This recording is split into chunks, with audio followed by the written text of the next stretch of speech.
ہے، فراڈ نہیں، خلوص کو پیدا کرتا ہے۔ وہ آپ نے انگریزی کا وہ ضرب المثل سنیے، لو بگیٹس لو، ہیٹریٹ بگیٹس ہیٹریٹ۔ فارسی میں وہ ہے کہ گندم از گندم میں رویت، جو سے جو، گندم سے گندم پیدا ہوگی، جو سے جو۔ اگر اللہ کے ساتھ خلوص ہے تو اللہ کا بھی تمہارے ساتھ خلوص ہوگا۔ اگر تم دل گواہی دے کہ تم نے اللہ کے ساتھ اخلاص کا معاملہ کیا ہے تو دل کو یہ یقین ہوگا کہ اللہ تعالیٰ بھی تمہارا ساتھ کبھی نہیں چھوڑے گا۔ یہ ہے وہ بات، الذین صبروا علی ربہم یتوکلون وکأی من دابۃ لا تحمل رزقها۔ اگر معاش کے فکری میں پڑے رہے اور اسی کو تم نے اپنے سر پر مسلط کر لیا تو اس سے کبھی نہیں چھٹو گے، دین کا کوئی کام نہیں کر سکتے۔ اس میں توکل کرو اور لگا دو اپنے آپ کو اللہ کے دین کے لیے، تو اللہ تعالیٰ کوئی شریف انسان بھی ایسے انسان کو کبھی نہیں چھوڑتا جس کا اس کے ساتھ ایک مخلصانہ تعلق ہو۔ تو ذرا تصور تو کرو کہ اللہ تعالیٰ کیسے چھوڑ دے گا اپنے اس بندے کو؟ کیا اس کی وہ ضروریات پوری نہ کرے گا؟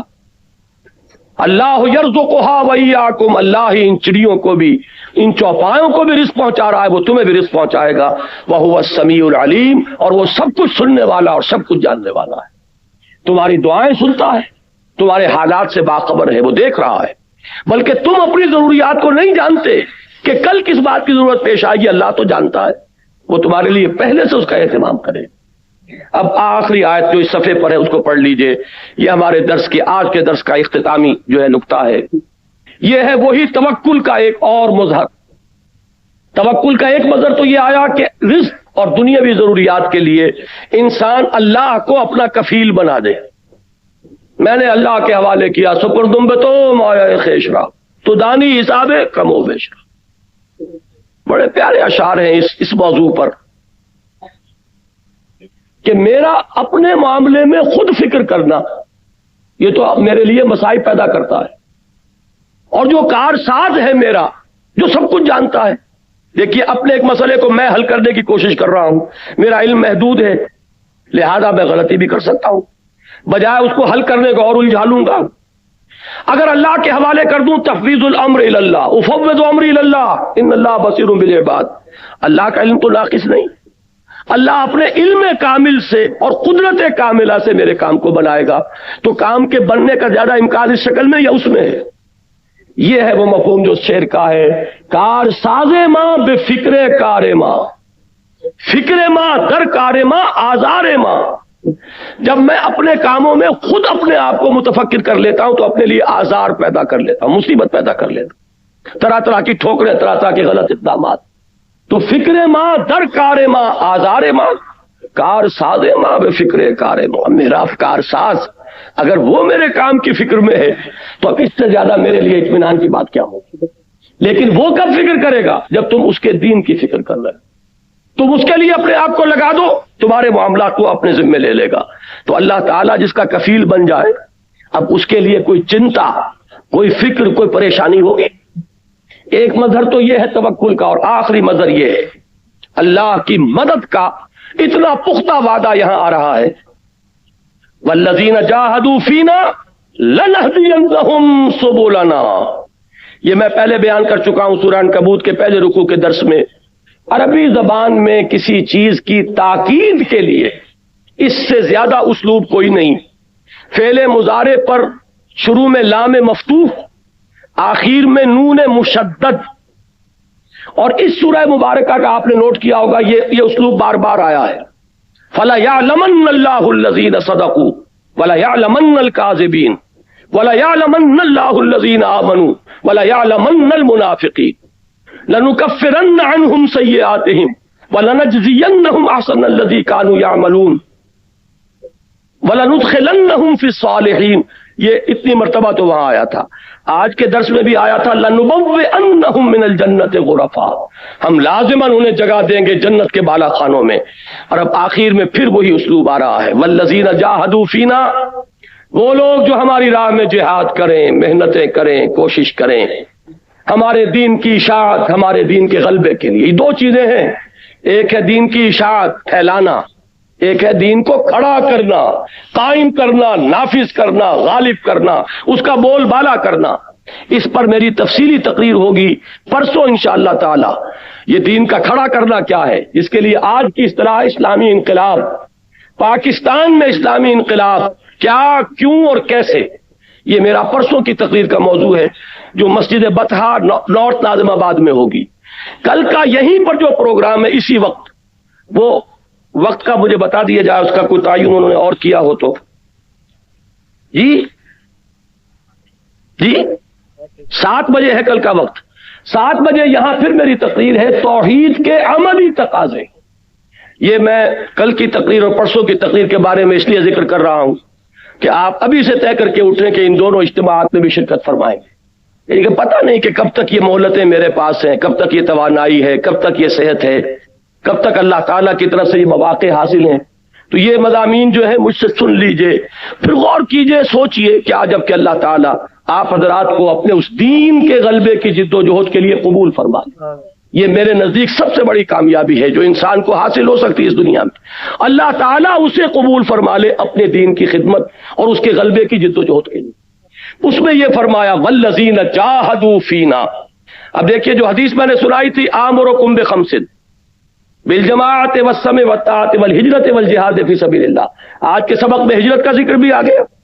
یا عبادی الذین آمنوا ان ارضی واسعۃ فایای فاعبدون کل نفس ذائقۃ الموت ثم الینا ترجعون والذین آمنوا وعملوا الصالحات لنبوئنهم من الجنۃ غرفا. اور اب جہاد کا ذکر آ گیا جس پر یہ سورت ختم ہو رہی ہے. والذین جاہدوا فینا، وہ لوگ جو جہاد کریں ہماری راہ میں. وہ جہاد 2 کاموں کے لیے ہوگا، دین کا پھیلانا اور دین کا غالب کرنا. اس کے لیے محنت، اس کے لیے کوشش، دامے درمے سخنے. اس کے لیے قلم سے انسان لکھ رہا ہے تو وہ بھی جہاد ہے، زبان سے کہہ رہا ہے وہ بھی جہاد ہے، تنہائی میں جا کر کسی کو سمجھا رہا ہے وہ بھی جہاد ہے، کسی اپنی تنظیم کے اجتماع میں شرکت کر رہا ہے وہ بھی جہاد ہے، اس میں مال خرچ ہو رہا ہے وہ انفاق فی سبیل اللہ ہے. تو یہ جان لیجئے جہاد بہت براڈ بیس ہے. قتال جو ہے اللہ کی راہ میں جنگ، یہ اس کا کلائمیکس ہے، اس کی چوٹی ہے. ایک مثلث کو ذہن میں رکھیے کہ اس کا بیس ہے اور پھر دونوں سائڈز جو ہے وہ جا کر اوپر ایک نقطے پر مل جاتے ہیں. یہ بیس جہاد ہے اور وہ قتال فی سبیل اللہ ہے. بیس جو ہے بہت براڈ ہے. جو کوشش، جو محنت، جو جد و جہد اللہ کے دین کے پھیلانے یا قائم کرنے کے لیے ہو رہی ہے وہ جہاد فی سبیل اللہ ہے. البتہ اس کی آخری منزل قتال فی سبیل اللہ ہے جو سورہ صف میں ہم پڑھ چکے. مقام محبوبیت وہی ہے، جو وہاں پہنچے گا وہ محبوب ہوگا اللہ کا. ان اللہ یحب الذین یقاتلون فی سبیلہ صفا کانہم بنیان مرصوص. یا اللہ تعالیٰ کو تو محبت اپنے ان بندوں سے ہے جو اس کی راہ میں جنگ کرتے ہیں صفے باندھ کر گویا کسی سے پلائی ہوئی دیوار ہے. وہ لفظ جہاد ہے جس پر سورت ختم ہو رہی ہے. والذین جاہدوا فینا لنہدینہم سبلنا. انتہائی تاکید کے ساتھ وعدہ، ہم لازماً ان کی رہنمائی کریں گے اپنے راستوں کی طرف. یعنی یہ ہے کہ انسان آج کا کام کر رہا ہے، کل کیا ہوگا، کل کون سی منزل آئے گی، ہمیں کدھر جانا ہوگا، کیا اقدام کرنا ہوگا، یہ آج کی فکر نہ کرو، آج اس کی فکر نہ کرو. اللہ تعالیٰ راستے کھولتا چلا جائے. آج خلوص اور اخلاص کے ساتھ قدم بڑھا دو اور مستقبل کو اللہ کے حوالے کرو. اللہ کا پختہ وعدہ ہے اگر تم خلوص کے ساتھ ہمارے راستے میں قدم بڑھاؤ گے، ہم رہنمائی کریں گے، ہم انگلی پکڑ کر لے جائیں گے، ہم راستہ دکھائیں گے. والذین جاہدوا فینا لنہدینہم سبلنا وان اللہ لمع المحسنین. اور یقیناً اللہ تعالی محسنین کے ساتھ ہے. وہ لوگ کہ جو اس کے ساتھ اپنے تعلق میں احسان کی روش اختیار کرتے ہیں. احسان کیا ہے؟ ان تعبد اللہ کانک تراہ فإن لم تکن تراہ فإنہ یراک. اور ایک حدیث میں الفاظ آئے ان تعمل للہ کانک تراہ فإن لم تکن تراہ فإنہ یراک. اللہ کے لیے محنت مشقت کرنا اس یقین کے ساتھ جیسے کہ تم اسے دیکھ رہے ہو، اور اگر یہ نہ ہو تو یہ یقین تو ہو کہ وہ تمہیں دیکھ رہا ہے. یہ کیفیت جب ہو جائے گی آپ کی سرفروشی کی، آپ کی جاں فشانی کی، دین کے لیے محنت اور مشقت کی، اس حالت میں جب آپ کھڑے ہوں گے نماز پڑھنے کے لیے تو یہ احسان کی نماز ہے. اس حالت میں جب آپ ذکر کر رہے ہوں گے یہ احسان کا ذکر ہوگا. اس حالت میں جو جد و جہد کر رہے ہیں یہ احسان کی روش ہے. تو فرمایا ان اللہ لمع المحسنین. اور مع سے مراد کیا ہے؟ اللہ کی تائید، اللہ کی نصرت، اور یہ کہ فی الواقع بھی وہ ہر وقت ہمارے ساتھ ہے. اب میں یہاں صرف نوٹ کرا دیتا ہوں، یہی الفاظ کہے تھے حضرت موسیٰ نے، یہی الفاظ کہے تھے حضور نے۔ حضرت موسیٰ جب قوم کو لے کر نکلے ہیں اور آگے آ گیا سمندر، اور پیچھے نظر آ رہا تھا کہ گرد و غبار کے بادل اڑ رہے ہیں، فرعون اپنے لشکر سمیت دوڑتا ہوا آ رہا ہے، پیچھا کر رہا ہے، تو وہ جو تھے کم ایمان والے لوگ جن کے دلوں میں ابھی ایمان داخل نہیں ہوا تھا، وَلَمَّا يَدْخُلِ الْإِيمَانُ فِي قُلُوبِكُمْ، کثیر تعداد ایسی تھی نا، یہی تو تھے جنہوں نے انکار کر دیا تھا قتال سے ہم جنگ نہیں کریں گے۔ انہوں نے کہا اِنَّا لَمُدْرَكُونَ، اے موسیٰ ہم تو پکڑے گئے مارے گئے۔ یہ کہاں مروایا تم نے؟ قرآن مجید میں تو یہ الفاظ نہیں ہے، لیکن تورات میں یہ الفاظ موجود ہیں کہ لوگوں نے موسیٰ کے خلاف جو ہے کہ اس سے تو بہتر تھا کہ ہم وہیں تھے، وہاں بہرحال غلامی تھی، مزدوری تھی، لیکن یہ کہ یہ تو اب ہمارے سب کو ہلاک کر دیں گے، یہاں پر تم نے ہمیں مروا دیا۔ اس وقت حضرت موسیٰ کا جواب کیا تھا؟ قرآن میں وہ الفاظ ہے، کلا، ہرگز نہیں، ان معی ربی سیہدین، میرے ساتھ میرا رب ہے، وہ مجھے راستہ دے گا۔ یہ یقین جو ہے یہ بھی اس راہ کے ہر کارکن کے لیے ضروری ہے۔ اللہ کی مدد، اللہ کی رزاقیت، ان دونوں چیزوں کا یقین جب ہوگا اور اللہ راستہ دکھائے گا، اللہ رہنمائی فرمائے گا۔ یہی بات میں نے عرض کیا کہ حضور نے فرمائی تھی غار ثور میں، جب حضرت ابو بکر نے گھبرا کر کہا تھا کہ حضور اگر ان میں سے کسی نے ایسے ہی جھانک لیا تب بھی ہم پکڑے جائیں گے، اس وقت حضور نے کیا فرمایا تھا؟ لا تحزن ان اللہ معنا، گھبراؤ نہیں ابو بکر، کوئی فکر نہ کرو، کسی تشویش کو اپنے قریب مت آنے دو، اللہ ہمارے ساتھ ہے۔ تو اللہ ساتھ ہے تو پھر کسی کا ڈر کیا ہے؟ اس پر یہ صورت ختم ہوئی، وَإِنَّ اللَّهَ لَمَعَ الْمُحْسِنِينَ، اللہ تعالیٰ ان کا ساتھ نہ دے گا جنہوں نے اپنا تن من دھن اس کے دین کے لیے وقف کر دیا ہو۔ کیا اللہ تعالیٰ ان کو بے یار و مددگار چھوڑ دے گا؟ نہیں، یقین رکھو، تمہارا دل ٹھک جانا چاہیے اس پر کہ اللہ تعالیٰ رہنمائی فرمائے گا، جہاں کوئی راستہ نظر نہیں آئے گا وہاں راستہ کھولے گا، یرزقہ من حیث لا یحتسب، وہاں سے تمہیں رزق پہنچائے گا جہاں سے تمہیں گمان تک نہیں ہوگا۔ لیکن یہ ساری چیزیں ضروری ہیں کہ اس کے لیے ایمان موجود ہو دل میں۔ یہ ہے وہ ہدایات، ذرا نوٹ کیجئے کن کو دی گئی؟ یہ سابقون الاولون کو ہدایات دی گئی۔ سن 5 تک کون ایمان لائے؟ 40-50 افراد ہوں گے، 60-70 ہوں گے، اس سے زائد نہیں۔ یہی وہ لوگ ہیں جو ہماری اس امت کا گل سرسبز جن کو کہنا چاہیے، السابقون الاولون، جو ابتدا میں ایمان لانے والے ہیں۔ لیکن ظاہر بات ہے وہ بھی انسان تھے، جب نیزہ لگتا تھا تکلیف ہوتی تھی، جب گھسیٹا جاتا تھا سنگلاخ زمین پر تو یہ نہ سمجھیے کہ بلال کو تکلیف نہیں ہوتی تھی، جب دہکتے ہوئے انگاروں پر لٹایا گیا ہے حضرت خباب کو، اور جب پیٹھ کی کھال جلی ہے اور چربی پگھلی ہے تو یہ نہ سمجھیے کہ انہیں تکلیف نہیں، تکلیفیں ہوئی۔ پھر یہ کہ وقتی طور پر ایک تشویش بھی پیدا ہونا فطری سی بات ہے، لیکن اگر یہ ہدایات سامنے ہو، اللہ تعالیٰ کی ان آیات بینات کو انسان اپنے دل اور دماغ میں بٹھا لے، اگر ان کی تلاوت کرتا رہتا ہو، اتل ما اوحی الیک من الکتاب واقم الصلاۃ ان الصلاۃ تنہی عن الفحشاء والمنکر، تو اب اس میں صبر پیدا ہوگا، ثبات پیدا ہوگا۔ یہ بات کہ موت تو یقینی ہے اور یہ دنیا فانی ہے، یہ زندگی عارضی ہے اور وہ ابدی زندگی ہے، وہ ہمیشہ کی زندگی ہے، اس کا استحضار رہے گا تو یہاں کا بڑے سے بڑا نقصان بہت ہلکا نظر آئے گا، یہاں کی بڑی سے بڑی مصیبت بہت ہی ہلکی نظر آئے گی۔ یہ یقین ہو کہ اللہ رازق ہے تو کوئی فکر نہیں ہوگا کہ کل کیا کھاؤں گا اور کل کی کیا ضرورت ہوگی۔ یہ یقین ہو کہ میں جب اللہ کا ہو گیا تو اللہ تعالیٰ بھی اب میرا ساتھ کبھی نہیں چھوڑے گا، وہ ہر مرحلے پر رہنمائی فرمائے گا۔ یہ ہے کہ جس سے انسان کی ہمتیں بندھیں گی۔ اگر عارضی طور پر کہیں کسی وقت کوئی طبیعت کے اندر کوئی تشویش پیدا ہوئی بھی تو یہ وہ ہدایات ہیں کہ جن کو انسان تازہ کرے گا تشویش رفع ہو جائے گی، ایمان تازہ ہو جائے گا، اور انسان پھر اسی راہ حق پر، اسی عظیمت کے انداز میں، اسی طریقے سے اپنے دل و دماغ کی ایک یکساں اور یکجا قوت کے ساتھ آگے بڑھتا چلا جائے گا۔